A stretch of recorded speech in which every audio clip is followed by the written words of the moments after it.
अस्सलाम वालेकुम, मैं हूं आमिर सईद अब्बासी और आप देख रहे हैं मेरा यूट्यूब चैनल। आज 22 अप्रैल है और दिन है सोमवार का। गुज़श्ता रोज़ 21 अप्रैल थी, मुल्क में ज़िमनी इंतखाबात हुए और रिज़ल्ट्स वही आए जो 8 फरवरी के थे।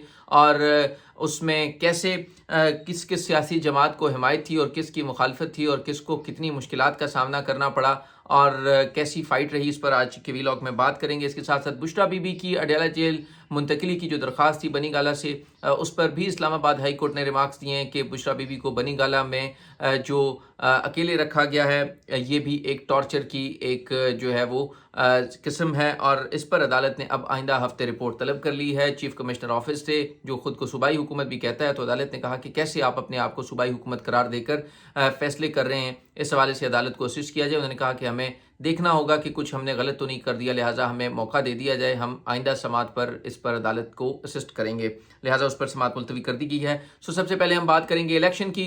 21 अप्रैल के जो ज़िमनी इंतखाबात थे ये किन हालात में हुए थे? ये उन्हीं हालात में हुए थे जो 8 फरवरी के थे। इसमें कोई तब्दीली नहीं आई थी। पाकिस्तान तहरीक इंसाफ के लिए मुश्किलात थी।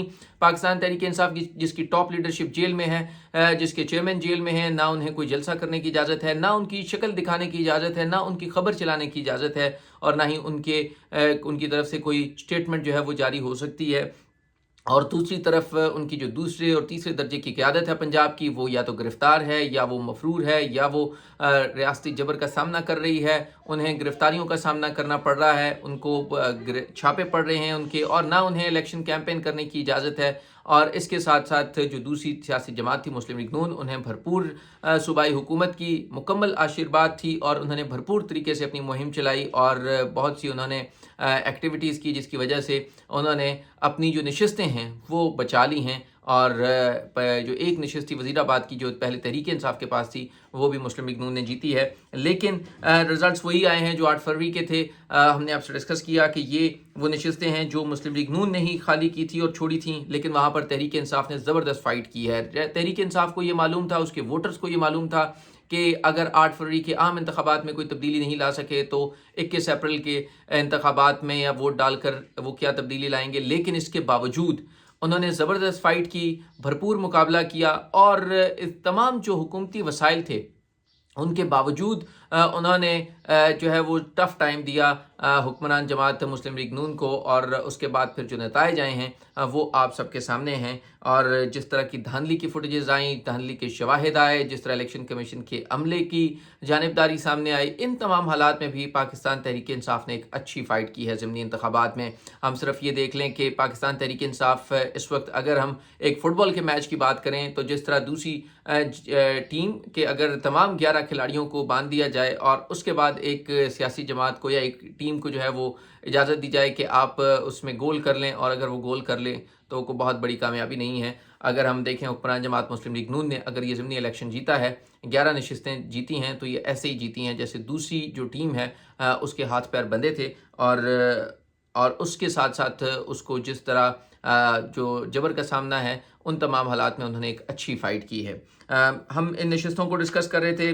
कौमी असम्बली की जो तमाम नशस्तें हैं जिसमें बाजोड़ की थी, वहाँ पर तहरीक इंसाफ ने गलत टिकट दिया, और जो वहाँ पर कैंडिडेट रिहान ज़ेब का कत्ल हुआ था, उनके भाई इलेक्शन लड़े, वो भी तहरीक इंसाफ के ही हैं, उन्होंने कामयाबी हासिल की। और उन्होंने ये कहा है कि ये नशस्त वो भी इमरान खान के हवाले कर देंगे। और दूसरी तरफ जो दूसरा हल्का था कौमी असम्बली का, 44 गंडापुर, अली अमीन गंडापुर, जहाँ से जिन्होंने खाली की थी, उनके भाई तहरीक इंसाफ के टिकट पर थे, वो भारी अक्सरियत से कामयाब हो गए। इसके साथ साथ NA 119 लाहौर से वहाँ पर मरीम नवाज़ ने ये नशस्त खाली छोड़ी थी और उनका एक ज़बरदस्त मुकाबला हुआ मुस्लिम लीग नून के अली परवेज़ मलिक और PTI और सुन्नी इत्तेहाद कौंसिल के शहजाद फ़ारूक के साथ। और इन तमाम हालात में जब पाकिस्तान तहरीक इंसाफ की टॉप लीडरशिप जेल में है, दूसरे दर्जे की तीसरे दर्जे की क़यादत जो है पंजाब की है वो अरेस्ट है या जो मुकदमात का सामना कर रही है, इसके साथ साथ इलेक्शन कैंपेन के लिए जो निकलता था उसे गिरफ्तारी का खदशा था।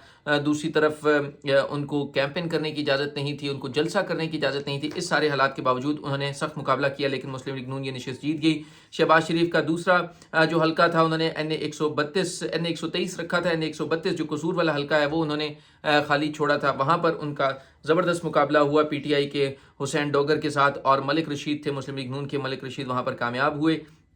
वहाँ पर भी जो स्पीकर पंजाब असम्बली हैं वो ख़ुद कैंपेन चला रहे थे اور انہوں نے زبردست جلسے بھی کیے، تاہم مسلم لیگ جو پی ٹی آئی ہے اس کو جلسہ کرنے کی اجازت نہیں تھی۔ جو سندھ کی تھی نشست کمبر شہداد کوٹ کی، وہ بلاول بھٹو نے خالی کی تھی، وہاں پر بھی پیپلز پارٹی کامیاب ہو گئی۔ جو 207 ہے بے نظیر آباد، وہاں پر آصفہ بھٹو پہلے ہی کامیاب ہو چکی تھی، کیونکہ ان کے مد مقابل جو پیپرز جمع کرواتا تھا اس کے پیپر سے ریجیکٹ ہو جاتے تھے، اور وہاں پر تو پہلے ہی وہ آ چکے ہیں۔ اس کے ساتھ اگر صوبائی کی بات کریں، صوبائی جو نشستیں ہیں 21 تمام، ان میں خیبر پختونخوا کی 2 نشستیں تھیں، جس میں کوہاٹ سے پاکستان تحریک انصاف کامیاب ہوئی ہے بھاری اکثریت سے۔ پی کے 22 جو باجوڑ ہے، وہاں سے بھی جو پی ٹی آئی کے ہی حمایت یافتہ جو کینڈیڈیٹ ہیں، آزاد کینڈیڈیٹ تھے، وہ کامیاب ہوئے ہیں۔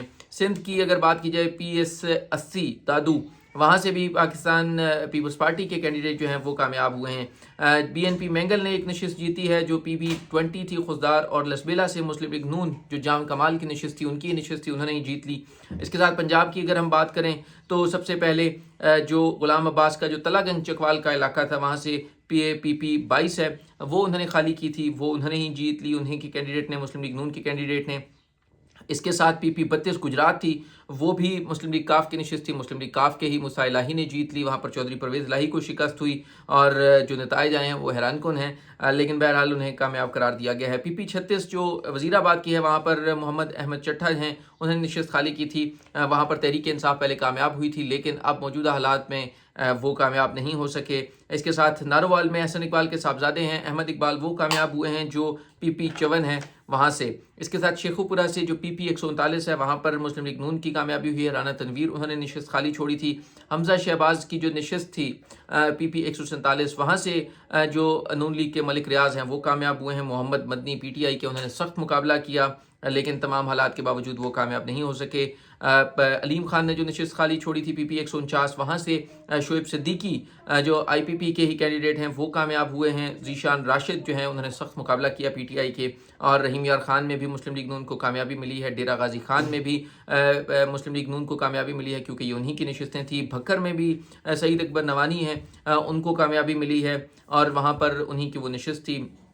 اور اس کے ساتھ ساتھ لاہور کا جو تیسرا حلقہ تھا پی پی 158، وہاں پر مونس الہی اور چودھری نواز جو مسلم لیگ نون کے تھے، ان کے درمیان سخت مقابلہ تھا، لیکن وہاں پر بھی مسلم لیگ نون کو کامیابی ملی ہے۔ اور لاہور کا جو چوتھا حلقہ تھا پی پی 164 جو شہباز شریف نے چھوڑا تھا، وہاں پر محمد یوسف تھے پی ٹی آئی کے، ان کا مقابلہ ہوا راشد منہاس مسلم لیگ نون کے ساتھ، لیکن وہاں پر بھی مسلم لیگ نون کو ہی کامیابی ملی۔ لیکن ان سارے حالات میں پاکستان تحریک انصاف نے فائٹ کی، اور پنجاب میں تمام تر جو ریاستی مشینری اور حکومت ہونے کے باوجود انہوں نے وہاں پر فائٹ کی، اور اس کے بعد انہیں وہاں پر کامیابی بھی جو ہے وہ کامیابی نہیں ملی، لیکن کیونکہ وہاں پر اس وقت بھرپور طریقے سے جو ہے وہ حکومت ہے، لہٰذا اس حکومت نے جو ہے وہ زبردست جو ہے وہ وہاں پر اثر انداز بھی ہوئی، اور انہوں نے وہاں پر جو ہے وہ رزلٹس بھی اپنی مرضی کے جو وہ چاہتے تھے وہ ان کو مل گیا۔ آج دوسرا جو کیس تھا اسلام آباد ہائی کورٹ میں بشرا بی بی کو بنی گالہ سے اڈیالہ جیل منتقل کرنے کا، وہ آج اہم مقدمہ تھا، اس کے اوپر سماعت ہوئی، اور اس موقع کے اوپر آج جو بشرا بی بی کی جو درخواست تھی اس کے اوپر جو وفاقی وکیل تھے، یا جو پولیس کے وکیل تھے، اسٹیٹ کونسل جن کو کہا جاتا ہے، وہ جو نمائندگی کر رہے تھے چیف کمشنر آفس کی، یا صوبائی حکومت جس کو اسلام آباد میں چیف کمشنر آفس ہے، انہوں نے کہا کہ انہیں سب جیل کے قیام سے متعلق انہوں نے کہا کہ ہم اپنے دیکھ رہے ہیں کہ کیا یہ قانون کے مطابق ہے یا نہیں ہے، کوئی چیز غیر قانونی تو نہیں ہوئی، کچھ وقت چاہیے انہوں نے کہا تیاری کے لیے۔ اس پر عدالت نے کہا، جسٹس میاں گل حسن اورنگزیب نے، کہ چیف کمشنر خود کو کیسے صوبائی حکومت قرار دے سکتے ہیں، اور انہوں نے کہا کہ آپ بشرا بی بی کو قید تنہائی میں رکھا ہوا ہے، یہ ایک طرح کا تشدد ہے، اور اس کیس میں ایک رٹ بھی ہے، اور 6 متفرق درخواستیں آئی ہوئی ہیں، آپ کے پاس کوئی گراؤنڈز نہیں ہیں۔ انہوں نے کہا جو چیف کمشنر آفس کے نمائندے تھے جنہوں نے اس کو سب جیل ڈکلیئر کیا، انہوں نے کہا جسٹس میاں گل حسن اورنگزیب نے کہ کوئی بظاہر گراؤنڈ نظر نہیں آ رہی کہ آپ نے کیوں بشرا بی بی کو بنی گالہ سے اڈیالہ جیل منتقل نہیں کیا، اور کیوں انہیں وہاں پر آپ نے رکھا ہوا ہے۔ اس کے اوپر پھر جو وکیل تھے چیف کمشنر آفس کے، انہوں نے کہا کہ ہمیں تھوڑا سا وقت دے دیں، ہم اس حوالے سے جو ہے وہ عدالت کو اسسٹ کریں گے، ہمیں تیاری کے لیے وقت دیا جائے۔ یہ وہ کیس ہے جو گزشتہ 1.5 ماہ سے چل رہا ہے، لیکن ابھی تک اس بات کا فیصلہ نہیں ہو سکا کہ بشرا بی بی کی جو منتقلی ہے وہ قانون کے مطابق ہے یا نہیں، اور عدالت نے ایک بار پھر موقع دے دیا۔ اب اس کیس کی سماعت اگلے ہفتے تک ملتوی کر دی گئی ہے۔ اب آئندہ ہفتے اسلام آباد ہائی کورٹ فیصلہ کرے گی کہ بشرا بی بی کو بنی گالہ سے اڈیالہ جیل شفٹ کرنا ہے یا نہیں کرنا۔ Thank you so much.